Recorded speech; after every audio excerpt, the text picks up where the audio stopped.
Un depredador no nace, se hace. En el episodio anterior exploramos los orígenes de Pedro Alonso López, como una infancia marcada por la miseria, el abandono y la violencia moldearon su mente.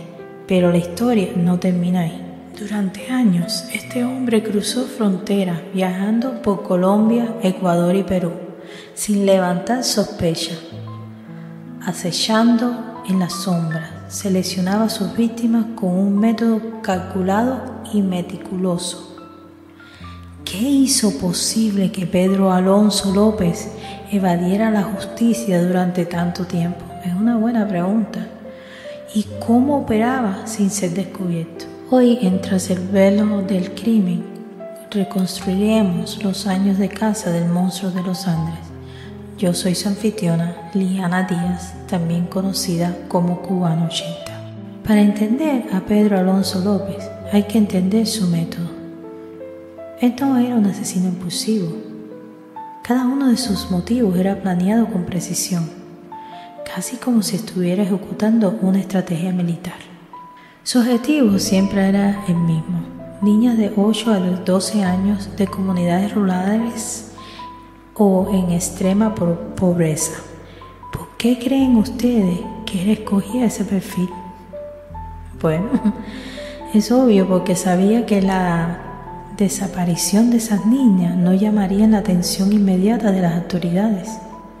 En los años 70 y 80, en muchas regiones de Sudamérica, la desaparición de menores no era reportado con rapidez y muchos casos ni siquiera eran investigados a fondo. Imagínense eso.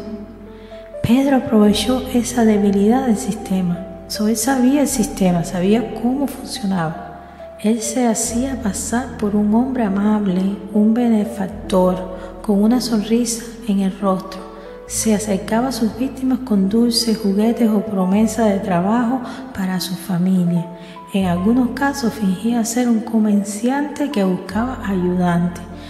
Ojo, recuerde lo que yo digo, no todo lo que brilla es oro, y a veces caras vemos, corazón no sabemos, y intenciones mucho menos. Hay que tener mucho cuidado, porque en la confianza está el peligro. Su apariencia tranquila, su tono de voz suave, su actitud paternal, todo formaba parte del engaño. Una vez que lograba que una niña confiara en él, la alejaba poco a poco del lugar. Lo más aterrador era que su método era tan eficaz que durante casi una década nadie sospechó de él. Y lo más aterrador era que Pedro Alonso López nunca permanecía mucho tiempo en un solo lugar. Su estrategia era moverse constantemente de ciudad en ciudad, evitando levantar sospechas. Sus principales zonas de operaciones fueron Colombia, donde inició sus crímenes en los años 1970. Ecuador, donde encontró mayor facilidad para pasar desaparecido. Sus principales zonas de operación fueron Colombia, donde inició sus crímenes en los años 70. Ecuador, donde encontró mayor facilidad para pasar desaparecido. Perú, donde finalmente estuvo a punto de ser atrapado por primera vez. Él se movía de un pueblo a otro pueblo, usando mercados, estaciones de buses o de autobuses y plazas como sus puntos de vigilancia. Observaba durante días, aprendía los movimientos de sus víctimas y cuando estaba seguro, actuaba. Su habilidad para desaparecer lo convirtió en un fantasma para las autoridades. En ese entonces, los países suramericanos no contaban con bases de datos criminales compartidas, o sea, no tenían la tecnología avanzada que tenemos ahora. Esto significaba que si Pedro cometía un crimen en Colombia y luego cruzaba a Ecuador, las autoridades ecuatorianas no tenían información sobre él. Este vacío en el sistema de justicia le permitió continuar con su reinado de terror sin ser identificado. hasta que en 1978 cometió un error.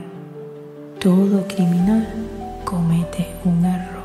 En el 1998, Pedro Alonso López fue capturado en Perú cuando intentaba llevarse a una niña. Fue atrapado por indígenas de la comunidad Achachuyana, quienes rápidamente lo identificaron como un hombre sospechoso.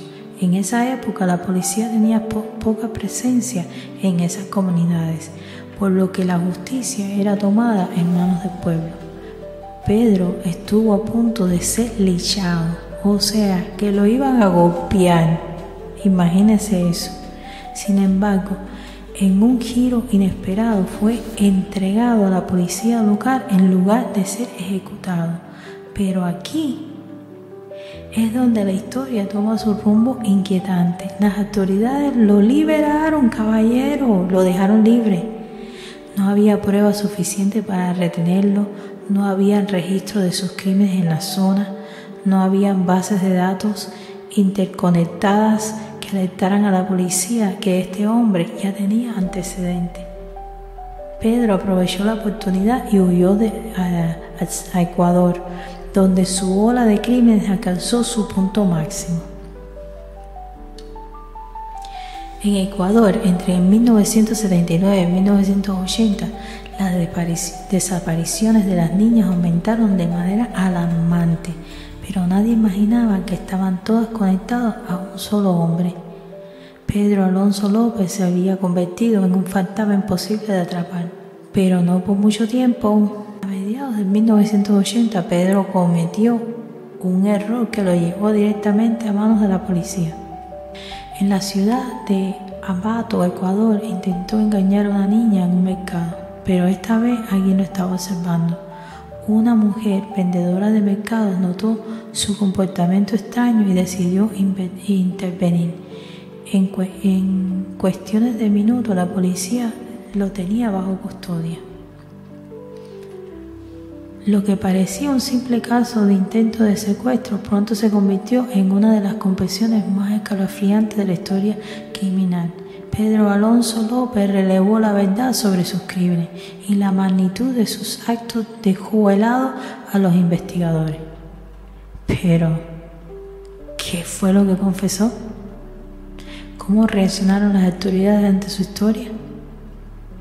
Bueno, eso lo veremos en el próximo episodio. Pedro Alonso López logró lo impensable, matar durante años sin ser detectado, pero su reinado de terror estaba por llegar a su fin. En el próximo episodio exploraremos su captura, el impactante interrogatorio y la confesión que los dejó en shock a las autoridades. Yo soy su anfitriona Liana Díaz, también conocida como Cubana 80, y esto fue Tras el velo del crimen. Manténganse curiosos, alertas y seguros, y recuerden, todo lo que brilla no es oro. En la confianza está el peligro. Hasta pronto.